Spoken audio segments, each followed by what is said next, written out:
नमस्कार मंडळी. सकाळी आपल्या सगळ्यांना पहिला प्रश्न पडतो की आज नाश्त्याला काय बनवायचं. तर पोहे, उपीट तेच तेच प्रकार खाऊन पण घरात कंटाळा येतो. आपल्यालाही बनवून कंटाळा येतो की वेगळं काय करायचं आणि टाईमसुद्धा खूप जातो वेगळं काही करायचं असेल तर. चला, पोहे उपीटला जेवढा वेळ लागतो त्याहीपेक्षा कमी वेळ ह्याला लागेल असं म्हणायला हरकत नाही आहे. तर चला, अगदी 20 मिनिटात हा बनणारा नाश्ता आपण लगेचच करायला घेऊयात. तर पोहे आणि रव्यापासून आपण मस्त मऊ लुसलुशीत डोसे करणार आहोत. त्यासाठी इथं मी 1 कप पोहे, 1 कप रवा, अर्धा कप दही आणि लागेल असं थोडं थोडं पाणी घालून एक बॅटर रेडी करायचं आहे. तर आता पोहे आणि रवा जे आहे ते पाणी खूप सोक करतं, त्या हिशोबाने आपल्याला थोडं थोडं पाणी ॲड करायचं आहे. तर मला इथं साधारण 1 ते 1.5 कप पाणी लागलेलं आहे. तर 1 ते 1.5 कप पाणी घालून आपल्याला हे छान व्यवस्थित एकजीव करायचं आहे आणि हे बॅटर आपल्याला रेडी करायचं आहे. मिक्सरमध्ये आपण ह्याला परत ग्राइंड करणार आहोत, त्यामुळं पाण्याची कन्सिस्टन्सी बघून आपल्याला ॲडजस्ट करायचं. आता हे पाणी दिसतं, हे सुद्धा हे 10 मिनटं जेव्हा आपण रेस्टला ठेवू तेव्हा हे पाणीसुद्धा हे सोक करतं. तर ह्याला 10 मिनटं झाकून ठेवूयात. 10 मिनिटांनंतर बघू शकता फ्रेंड्स, पोहे आणि रवा एकदम सगळं पाणी ओढून घेतलं आहे आणि आपलं बॅटर एकदम घट्ट दिसत आहे. आता एक मिक्सरचं ग्राइंडर घेऊयात, त्याच्यामध्ये आपण हे बॅटर ॲड करूयात. तुम्ही बघू शकता किती घट्ट आहे. आता वाटतानासुद्धा आपल्याला थोडं थोडं पाणी ह्याच्यात ॲड करायचं आहे, कारण डोसा करणार आहोत. डोस्याची कन्सिस्टन्सी याला यायला पाहिजे. जास्त पातळ करायचं नाही किंवा इडलीसारखं घट्टही करायचं नाही आहे. डोसा बॅटर कसा असतो, कन्सिस्टन्सी मी इथं दाखवते, ह्या कन्सिस्टन्सीला ते यायला पाहिजे. परफेक्ट. तर तुम्ही बघू शकता फ्रेंड्स, आता हे सगळं नीट मिक्स करून एकजीव करून घेऊयात. ओके, कन्सिस्टन्सी तुम्ही बघताय फ्रेंड्स, जास्त घट्टही नाही आहे, जास्त पातळही नाही आहे, अशी कन्सिस्टन्सी मी इथे केलेली आहे. ओके, तर आपलं बॅटर जे आहे ते अगदी रेडी आहे. आता ह्याच्यामध्ये आपण काय करायचं आहे, थोडंसं चवीनुसार मीठ घालायचं आहे आणि थोडीशी साखर. तर साखर का घालायची फ्रेंड्स, आपण इनोसुद्धा वापरणार आहे आणि दहीसुद्धा आपण घातलेलं आहे. तर ते सगळं आंबटपणा वगैरे तसं बॅलन्स करण्यासाठी साखर घालणं खूप गरजेचं आहे. अगदी तुम्ही 1 चमचा घातलात तरी चालेल, भरपूर घाला असं म्हणत नाही आहे. तुम्ही तर बघू शकता छोट्या चमच्याने मी घातलेलं आहे. साखर आणि चवीनुसार मीठ घालून परत एकदा नीट ढवळून घेऊयात, नीट एकजीव करून मिक्स करून घेऊयात. परफेक्ट.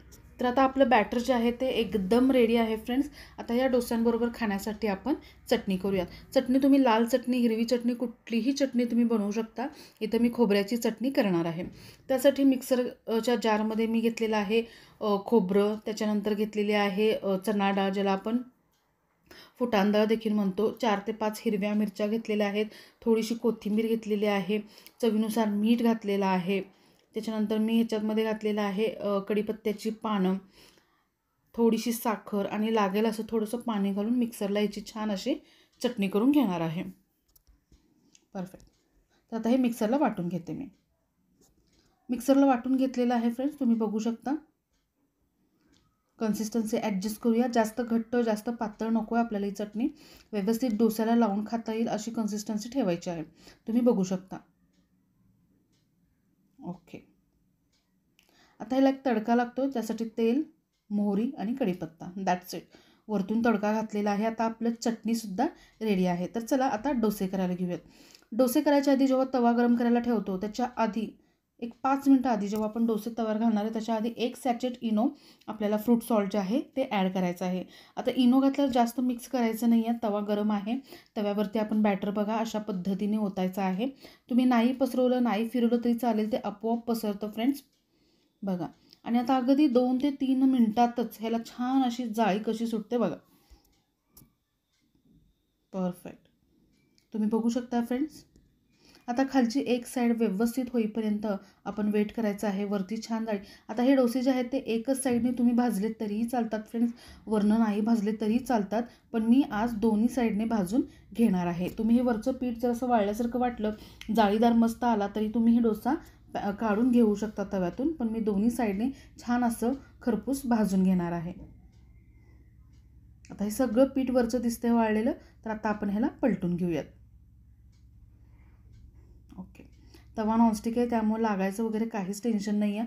अगदी इझिली हा डोसा रिमूव्ह होतो आणि इतका मऊ लुसलुशीत लोणी डोसासारखा हा डोसा होतो.